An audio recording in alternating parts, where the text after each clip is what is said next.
В общем, ребят приехали в город Забадани, находится примерно 20 минут езды на машине от Дамаска. Вот сирийские деньги, сирийские фунты. Вот. И интересен момент тот, где они печатались. Рами, расскажи, где вот печатались эти деньги. В России печатались эти деньги. Это подарок от России еще. Вот такое веселое заведение. Со старинной дверью, с веселой музыкой. Сейчас пойдем посмотрим, что там происходит.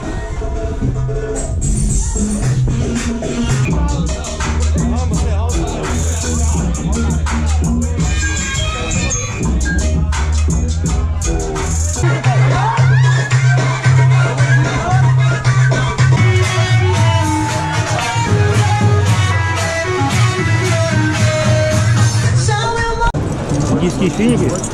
Давай попробуем.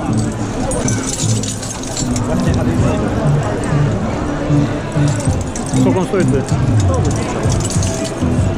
размешивать сейчас. Прикольно. Целый ритуал. Свечки вставляешь и лампы такие. лампа свечевая. Короче, для всех любителей восточных ценностей есть повод приехать в Сирию. А на русском?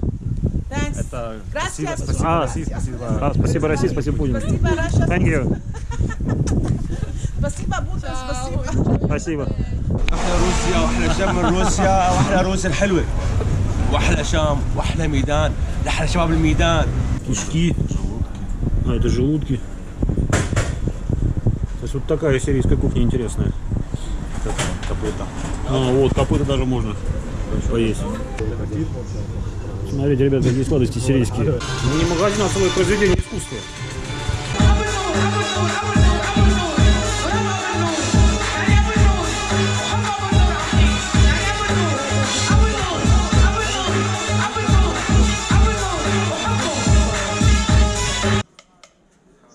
Всем привет! Сирия моя очередная нестандартная страна для путешествий. Большинство из вас скажут, ну нафига туда поперся? Но я бы не спешил бы делать преждевременные выводы.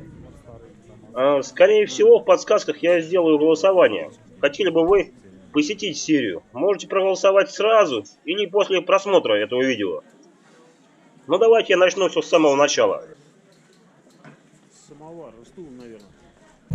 Первоначально я прилетел в столицу Ливана Бейрут, а уже оттуда по наземной границе планировал попасть в Сирию. В Бейруте мне предстояло провести одну ночь, а уже на следующее утро я рассчитывал перейти Ливана сирийскую границу.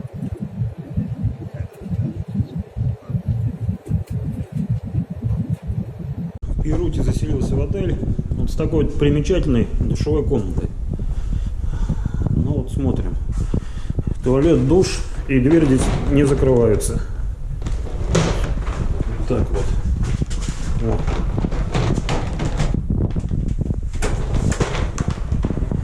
И еще здесь есть вот такой вот веселый умывальник. Я сейчас сильно открывать не буду, но так покажу, чтобы было понятно. То есть если сразу его открыть сильно, то можно себя взбодрить слегка. Из Бейрута в Дамаск можно добраться разными способами, в том числе на такси, но я выбрал способ с автобусной станции, где в машину набирается несколько человек и едет в Дамаск. Цена такой услуги $20 с человека. Вот. На такси будет примерно около $80. В общем-то, вот так вот все это дело выглядит. Стоит первая машина, и на ней мы поедем, когда наберется нужное количество людей.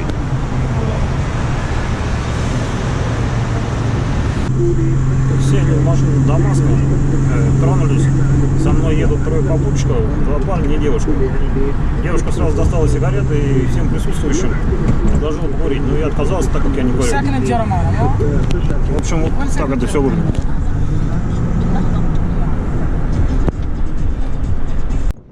После прохождения границы Сирии мы проезжали довольно много блокпостов. На блокпостах, когда солдаты узнавали то, что я из России, отношение менялось сразу на более лояльное. Меня практически не кантовали, и мой багаж практически не трогали. Хотя у местных водил за проезд могли попросить и бакшиш. Помимо этого можно отметить очень теплые отношения обычных сирийцев к России. نشكر روسيا ونشكر بوتين. А на русском? Thanks. Это Gracias. Спасибо России, спасибо Путину. Спасибо, Russia. Thank you. Спасибо, Бута, спасибо. Спасибо. Ну, сами все видите. Помимо этого, само правительство Сирии делает шаги, которые полностью соответствуют интересам России на политической арене. Отсюда возникает закономерный вопрос. А страны, которые мы, условно говоря, кормили десятилетиями, скажут нам когда-нибудь спасибо? Или некоторые из них только и могут делать заявление о том, что Россия может лишиться важнейшего стратегического партнера после того, как объявила о налоговом маневре? Так что же это за партнер такой, который, как только лишился кормушки, сразу перестает быть партнером? Ну ладно, оставим пока что демагогию в стороне и снова вернемся в Сирию. Одна из прочих проблем в Сирии – это невозможность забронировать гостиницу. То есть, чтобы найти гостиницу, нужно пользоваться отчетами путешественников еще до 2011 года. Или искать страницу гостиницы Facebook, без гарантии того, что тебе ответят. Помимо этого, находясь уже в самой Сирии, невозможно забронировать гостиницу в любой другой стране мира. По всей видимости, происходит блокировка сирийских IP. Забронировать гостиницу в другой стране из Сирии возможно только при использовании VPN. Но несмотря на все вышесказанное, я столкнулся с совершенно неожиданной для себя проблемой. Да. Вот хотел заселиться в эту гостиницу, и совершенно неожиданно вся гостиница полная. Казалось бы, Сирия, вот страна, но мало кто сюда поедет. Может быть, только соседнего Ливана. И оказывается, гостиница полная. Ну, в общем-то, вот смотрите. Такая гостиница в Сирии.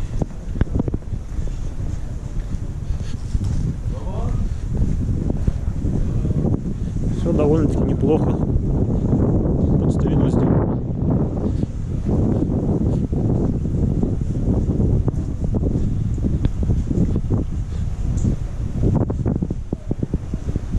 Так вот.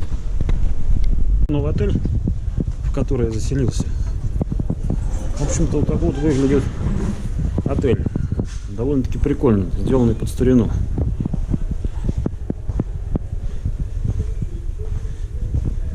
Конечно же, портрет Башара Асада. Коврики с Ливии. Сейчас покажу, как выглядит комната. В общем-то, все прилично. Нормальный вид. Холодильник сделан под дерево. И такой отель стоит $35. Ну, здесь одна есть как бы засада, блин. Для меня неожиданно, почему так делают. Короче, интернет подключать только к мобильному, к ноутбуку не подключают.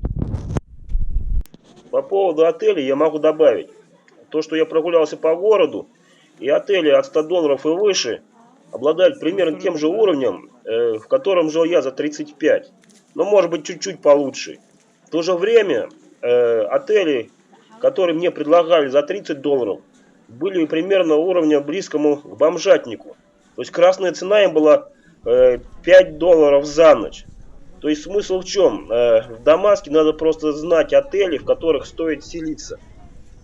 На следующее утро после завтрака я решил немного осмотреть город и вообще узнать, что здесь и почем.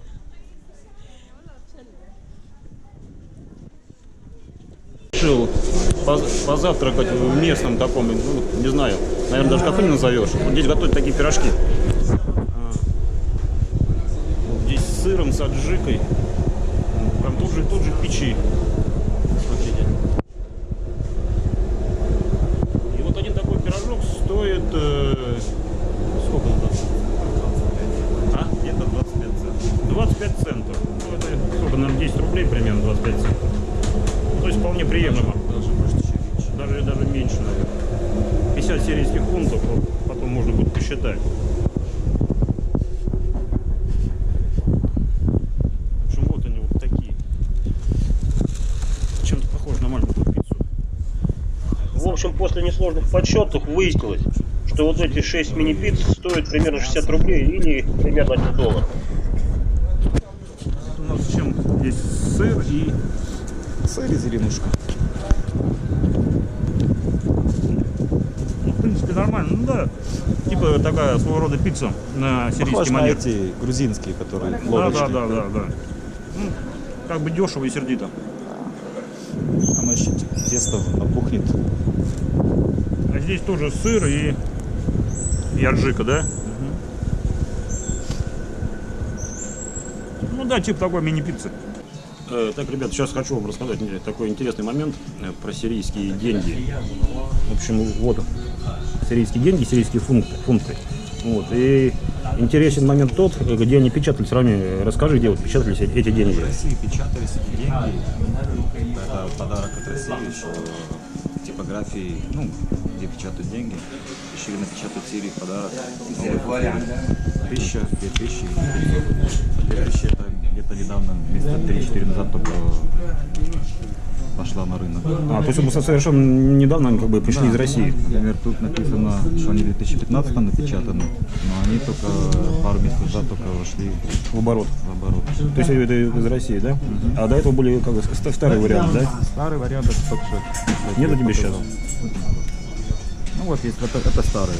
Только это поменьше купюра, это 200, это старые.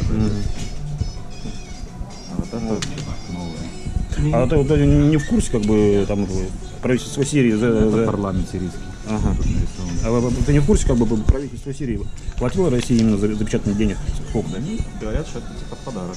Подарок, понятно. А как на самом деле? Ну вот Мадуро хранил золото в английском банке и его не получил. Надо хранить золото и деньги у друзей. Далее я решил прогуляться по городу. Но когда мы ехали в машине, я обратил внимание на одну примечательную вещь. Оказывается, по сирийскому радио гоняют русские песни. Вот так вот. В некоторых странах для русскоязычных русский язык делать незаконно. А здесь обратная ситуация. Вот, ребят, короче, в Сирии по сирийскому радио слушают русские песни.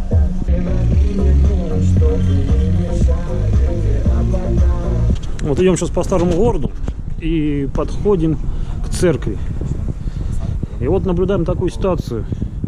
Батюшки, наверное, не только в России на дорогих машинах ездят. Хочу отметить то, что, как мне сказали, средняя зарплата у бюджетников в Сирии примерно $50.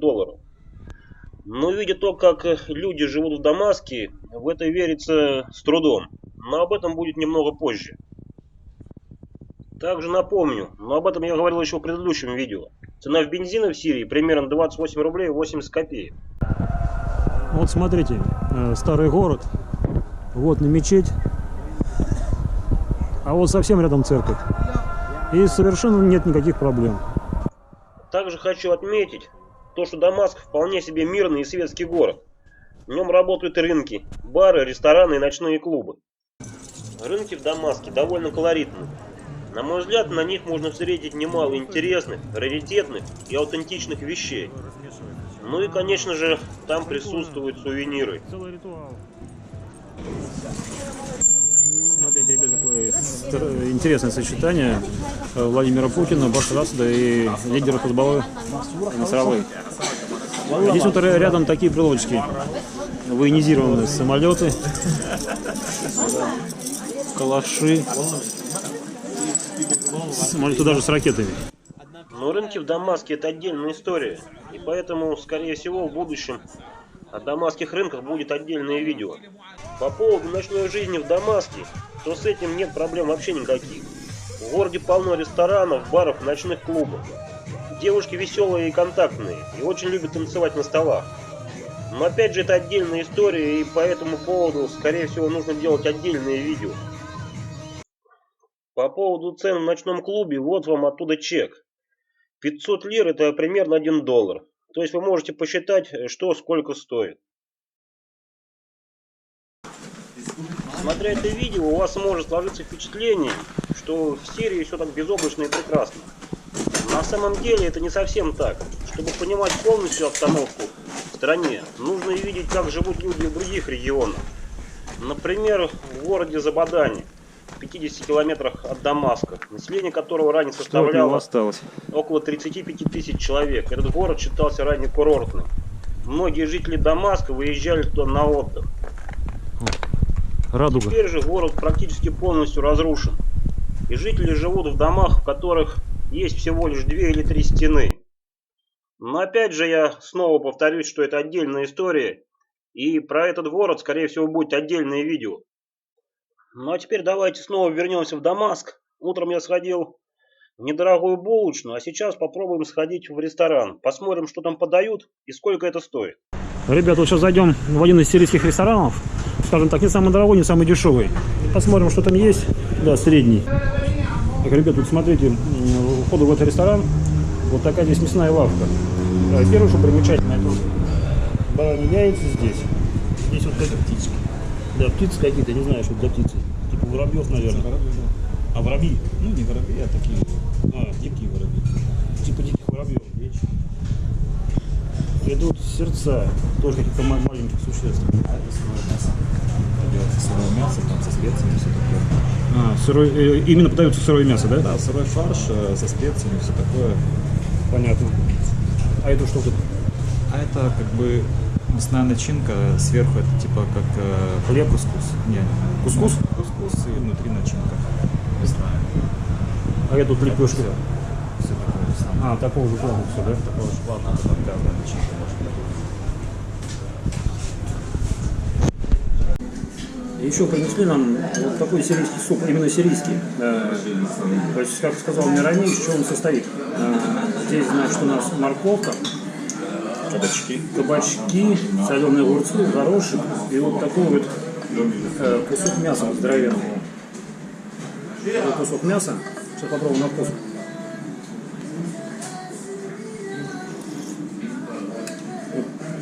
Соленый, кислый, такой же, ну, наверное, один из самых вкусных супов, который я пробовал.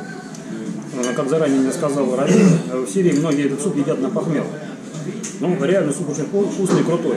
То есть, грубо говоря, вот суп, кусок мяса, и еще к этому супу подается такая тарелка риса. Но мы заказали одну, так как ну, слишком большой объем, мы это все не осилим. Ну и, собственно, вот еще остальной стол. Здесь у нас это что? Редиска соленая. Это редиска, это лук, это перец, это вот огурцы. Ну, это, как я уже говорил, сирийский тартар. Еще попробую это. Это у нас что? Виноградные листья с рисовой начинкой. Виноградные листья с рисовой начинкой. Да, очень вкусно. Ну а теперь давайте подытожим по ценам в сирийском ресторане. Вот это вот блюдо, это отдельное блюдо, оно подается вот именно в такой, скажем так, конфигурации. Оно стоит на рубли примерно 500 рублей или 7-8 долларов. Дорого это или нет, ну вы решите сами, каждый там для своего региона. Для Тулы я предполагаю то, что в ресторане среднего уровня это бы стоило бы не 500 рублей, но, наверное, 1000 рублей или примерно 15 долларов. Ну а Сирии на сегодня пока что все. Ну а вы в комментариях можете написать, какие темы в дальнейшем об этой стране вам интересно было бы увидеть.